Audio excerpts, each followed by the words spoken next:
So in India, we are using basically a hybrid model. Here in the US, Corstone, we look at ourselves really as what I would call a center of excellence. The activities that we focus on are research, program design and innovation and design, training, standards, certification, and dissemination. Right? So it's basically a center of excellence model. But on the ground, we use a trainer-trainer model, and depending on what countries that you go into, you really have to think about those in different ways. So a quick example, in India, where you're talking about roughly 100 million girls living in poverty. True story, our largest donors basically said to me, we don't really care whether you do 5,000 girls or 50,000 girls. What we want to know is how you're going to reach 100 million. So we want you thinking about scale from the beginning. So in India, it means for us, we've set up an office, we choose a number of different partners, we're working with state government, etc. You need to look at many different routes to scale. In Kenya, where we'll be launching in the next couple of months, the entire country is only 40 million people, and we'll probably be working with, let's say, 10 or 50,000 kids. So we'll pick one partner and basically do a type of licensing. So to date, I will say, in the last 4 years, we've been operating on a budget less than $1 million a year. We've impacted close to 5,000 kids who've gone through our programs in close to 100 schools, about 20 slums. We have programs here in the US. We're working with a donor who I can't mention right now to build school-based programs here in the US for adolescents. We'll be expanding into Kenya.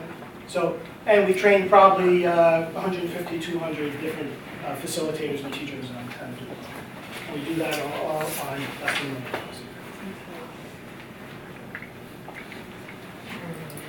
Last thing I'd like to say in my 2 minutes is dignity. Dignity is a huge key word, and whenever I feel I'm getting lost myself in what I do and whether we're having help or not, how to do it, and all those kind of things, or start to get an ego about it, or whatever it is, it comes back to me. A couple of years ago, I was in a slum in Surat for what I thought was going to be a very small meeting with the slum elders. Turned out about 300 and 400 people showed up. We had this huge community meeting out on the street, and from across the way, I saw this guy looking at me, and I looked at him, and I saw a beautiful man. You know it when you see it. Beautiful man with an open heart, just was standing apart from everybody else. And I went over to him and shook his hand, and he said something that I'll never forget. And again, these are all Dalits, right? These are all, this is untouchables. And he said, "You gave us back our dignity." And I said, "What are you talking about? I haven't done anything. All you do is show up." Then I got it. Oh yeah, I showed up. Shook his hand. And I shook his hand. So you can start with something as simple as that. Touching somebody who's never been touched. So I'm going to stop. Thank you.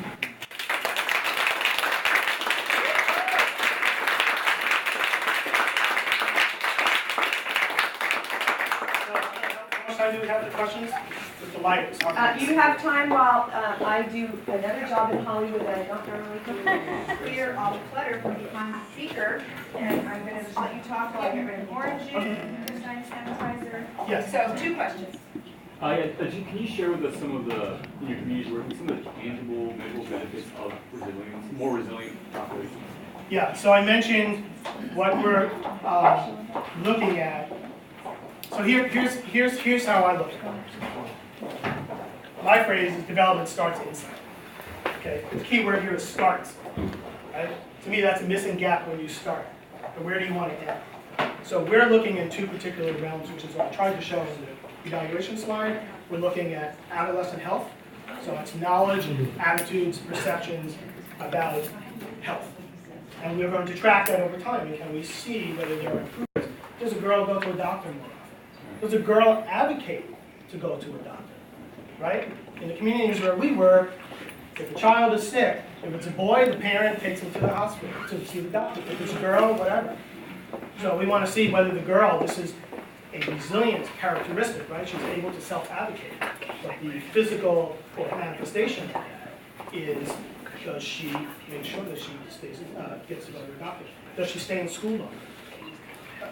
I don't have time to tell the story, but just 2 months ago we were there, and we had a girl who came up to us and literally was smiling and beaming. You know, we're in a school, it's hundreds of people around, and she's beaming about how the program has helped her. She feels stronger, feels self-confident, whatever. While she's talking, her mother comes up and suddenly the girl bursts into tears. And we had a film crew there, but we captured the whole thing on film, and she suddenly, literally like this, goes from smiling and beaming and joyous to bursting into tears. And she says to us, my parents are taking me out of school, and they're going to marry me off in the next 6 months. How old is she? She's 14. So we facilitated a conversation. We brought them into a separate room, and we facilitated a conversation, and we got the mother to promise to keep her in school, and we reminded her that's illegal, and you know, she promised that they wouldn't do that. Probably we bought her 6 months, but honestly, the most important part of that story, I'm sorry I gave a very truncated version of it, but the most important part of that story is that girl stood up and advocated. She said something. I can guarantee you, when you're talking about untouchability, you're talking about 3,000 years of being inculcated into your culture that you are crap, especially if you're a girl. You're poor, you're useless, you're untouchable, you have bad health, you have no prospects in the future. And she stood up and said something in a room full of people who all know her in a village. So to me, that is an incredibly tangible benefit. Even if she gets married, she's not going to do the same thing to her child. So I think it's going to stop her. This will be the final question. Oh no, it was only one. Yeah, I said you, didn't I? Yeah. Oh, you're adding on. Yeah. Give me more. Yes. So touched by your presentation. Oh, thank you. I work with women and girls around the world for almost two decades. So live these stories and know how true it is. My question is, I worked with resilience indicators through the adversity quotient program where you're tracking. And I think this goes to a whole other level, and there's some rollout of programs in multiple continents that I'm part of in a 1 Billion Women initiative that's been rolled out. I want to know how we start more of those right. Are you able to go scalable more Sure. places? Yes. You're grounded, you're ready for that now? We're ready for that now. Okay, great. Last time.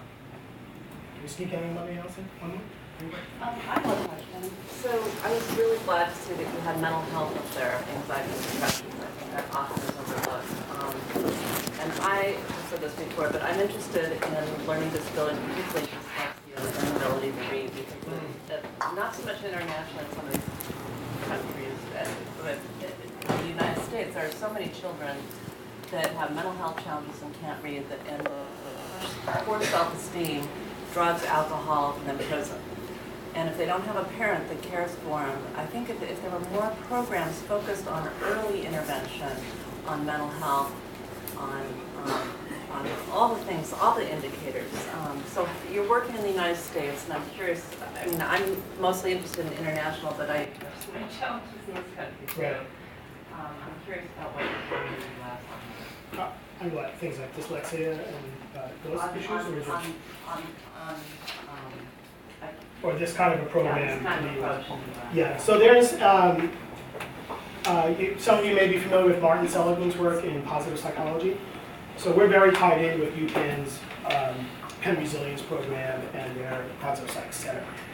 And they're advisors to us on different portions of our curriculum. So we're working right now on a program that's, we're working with them and a donor around piloting that in the US. That would be much more similar to this kind of a program. They have programs that have been piloted and very well validated, like 15 randomized control stuff. We know it improves depression, anxiety, coping skills, and all of that. There's a lot of really good research on it. The problem is a lot of those programs are too complex, and they typically take too long for the training, and we've developed, by working in the situations where we work, it has to be so simple and so easy to train on. So we're basically melding those together. Let's go ahead and Steve Leventhal, the Executive Director of